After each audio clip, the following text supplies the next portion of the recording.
Oh, what's your YouTube? You're on YouTube now? I am a YouTuber. You're a YouTuber. What's your channel called? EV Carnage. Exactly the same. Go and subscribe to Tony on EV. You're on about 2,500, aren't you? No, mate, that was yesterday. What are you on now? 3. Mate, growth figures like that. Oh, exponential. Do you know how long it took me to get 1,000 subscribers? About 9 months. Well, it ain't took me quite that long. It took me 2. All right, but your stuff's good and you're funny and you do good car. Oh no, mate, really? You're funny too. Oh, thank you. Your E-Vito review. That was just honest, wasn't it? 100 and what miles range? Oh, just what a waste of time. 129? Out of a van. An actual van. Empty van. An empty van. Yeah, nothing in it. And they've got a total... I shit you not. The one thing about that you got to talk about when you talk about that EV is that when I put the heater on, before I put the heater on, I put it into the mode, because I had to take it out of E+ mode, put it in comfort mode, and I pressed the heater button, and when I did that, the range dropped by 4 miles. That's before it had warmed up. Before it started? 4 miles, gone. Amazing. Only had 14 left. Yeah. Hey, they're cheap though, aren't they? You can buy them cheap these days. And you know what that is? Well, that's not. Go on. Zero emissions vehicle mandate. Well, yeah. Because they've got to meet their quotas. It's just ridiculous, isn't They've got to sell 20% vans, electric vans, this year. And they ain't going to do it because nobody wants them. Yeah. So they're just giving them away. It's shocking, isn't it? Anyway, speaking of buying expensive stuff, we're talking about £2,000 cars today. My favourite subject. Why? Okay, just for people, and we'll go through this. What we've done here is we've both chosen some cars up to the value of £2,000 from Auto Trader. I don't think you ever need to spend more than £2,000 on a car. No. And we're going to prove it now. We are. So, let's go. We both have the same images on our devices. We're going to scroll through. I'll edit the pictures in up here.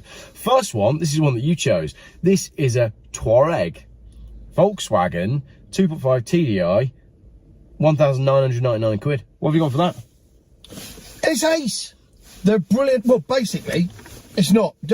Suspend your disbelief there. Right. It says Volkswagen Touareg. Yeah. It's not. That's a Lamborghini Ural. It is actually, isn't it? It is. Yeah. It's an Audi Q7. Yeah. It's a Porsche Cayenne. Yeah. It's a Skoda Kodiaq, but you don't want it to be that because that's technically worse than the Touareg. There you have it. For £2,000, you're driving a Lamborghini. You are. Except you're not. You're driving a really solid, huge truck, which is basically the size of a Golf inside. Yeah. It can't get more than 5 people in it. I love them. And 2.5 TDI, it's fairly economical. Yeah. For £2,000, if you want a truck, why would you get anything else? I'm saying this because I'm about to get one. Oh, are you? Oh, nice. My boy wants one. Deal with him. Can I have a go when you get it? Yeah, he wants the 5 litre. Oh, the V12. The V12? Yeah. Nice. No, V10. V10. But here's the weird thing. Diesel V10. They were diesel V10. No, this is a petrol V10. Oh, a petrol V10. But do you know what the weird thing is? He's 21. Yeah. It's cheaper for him to insure that than a Vauxhall Insignia. Brilliant. I know what I'd rather have. How's that work? Next one. Similar sort of thing from you, this. This is a Range Rover Sport 2000. Why is this one so cheap? 1,500 quid? Is it broke? Yeah, it must have issues. Oh, mind you, it's 208,000 miles. Yeah, but the reason that one's in there is because just because you can buy a Touareg for £2,000 and it's brilliant, that doesn't mean every car you buy for £2,000 is going to be brilliant. That is crap. It's going to be crap, isn't it? The thing is with Range Rovers, we all love Range Rovers. Do we? Well, I do. I don't. I love Range Rover. Yeah. I love a big Range Rover. Yeah. And I like the new Defender. Yeah. We've discussed that. Yeah. But at the same time, the only people who drive Range Rover Sports are drug dealers and chavs. That's it now. And they've been beaten up. There's a good chance that at some point this car has seen blue neon. Yeah, I'd imagine it has. Or blue lights behind it. Oh, yeah, he's definitely seen blue lights behind it, yeah. But yeah, so just because it's a good 4x4, there are bad 4x4s out there as well. And the Range Rover Sport is one of the worst. And that was one of the first ones that came out, had all the teething problems. It will go bang. Just avoid it. It's on a 56 plate as well. It's also the 2.7 turbo diesel V6 engine. Isn't that the famous Peugeot engine that was just rubbish? They all broke. They did have some, major issues with them. But I had one in my Range Rover and it was brilliant. Was it? Yeah. but it had been owned by an old lady and serviced by Range Rover main dealer for 20 years. So I think that's the secret. Proper car. Right, your next one, speaking of Peugeots, is a Peugeot. That's the same engine, isn't it? It is the same engine. Wow. But this one's in the Peugeot, not the Land Rover version. That's not a 407. Give it its correct title, Jeffrey. That's the 407 GT Coupe. Do you know what? I was offered one of these the other day. What, you turned it down? Well, it was. I haven't got the need for it at the minute. Oh, you have. That is one of the best cars you will ever own. I absolutely loved that thing. When I used to work in Wales, a place called Saundersfoot, right down by Tenby. Yeah. So I used to drive up and down Cornwall every couple of weeks. And I had one of them. And as a motorway cruising, it's double glazed. It's double glazed. The doors weigh about as much as an oil rig. and it weighs 1.8 tons. Yeah. So it's right up there with a milk float. It's over 5 meters long. Nice. It's longer than a Range Rover. They are long cars. It's massive. It's got millions of buttons. I never found out what they did. That, and it's a V6. So for less than 1,675 quid, you can have a coupe, 2.7 V6, double glazing. Yeah. Did yours have red leather? They do one of these. Mine was red, but it had the horrible cream leather. I know the one. Yeah. But I do find myself looking at these. Black with red leather could be a good, like you say, good cruiser. I think. I know they're a Peugeot, so they're an acquired taste and everything else, but I think they're one of the greatest cars out there for stupid money. I think I paid less than that. I bought mine from Leicester. Yeah. And conveniently, I think I paid 1,400 quid for it a few years back. Yeah. And a bloke pulled out and T-boned me and then drove off. And I chased him in hot pursuit, expecting a massive fight when I got hold of him. Yeah. Bloke got out, it was about 90. Oh. On crutches. And he went, I just wanted to get off the road. I said, well, you did a good job of that. Anyway, I made £1,000 on the insurance, and I got whiplash, and I got 8 free massages out of it. One of the best cars ever. £2.5 for whiplash?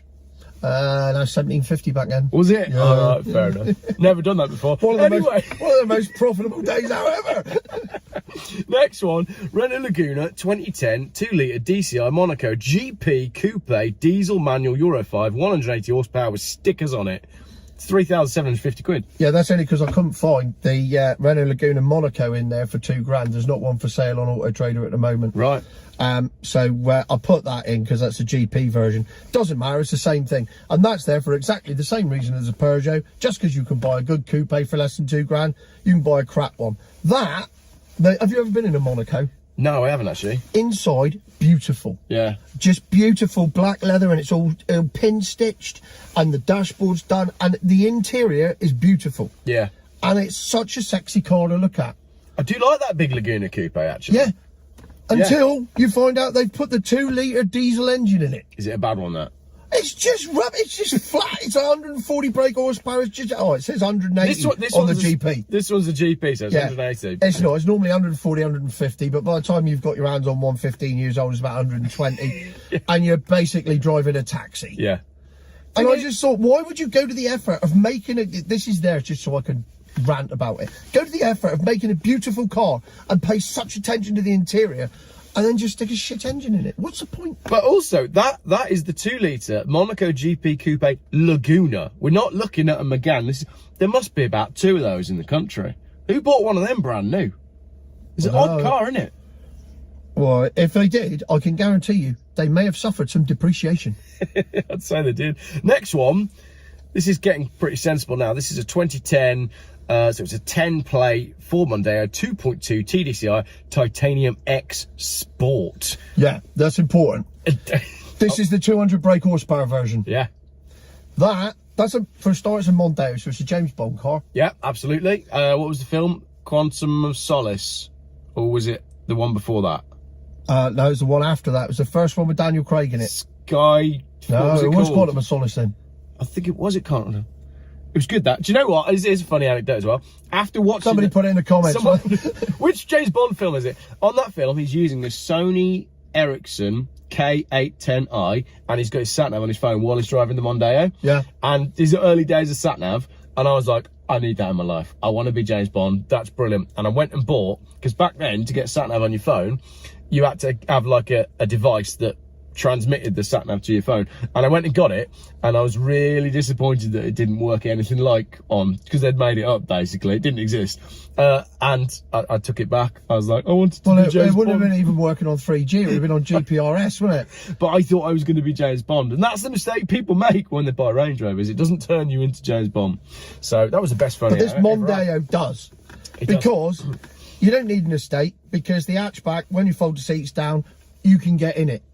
You can. Those Mondeos are big. So we should get a Mondeo and spend the night in it, just to prove that it can be done. That's the best spend a night with Geoff proposal I've had. Yeah, well, there you go. I think we should do it. You know, I'm not the smallest of blokes, so if you can cuddle up next to me in the back of a Mondeo, that's a good car. Do you know what? For YouTube, I'm up for that. I'll bring my gas stove. I'll cook us dinner, right? Oh, I don't want carbon monoxide poisoning. No, you know you. Oh, no, you're going to do it outside. I'll do it outside. Yeah, cooking. This is my thing with camper vans. Never have a camper van with a kitchen in it, because you don't want to be cooking like inside, because then everything smells of food. But you get a Mondeo hatchback, right? And we'll spend the night in it. I'm down for that. Also,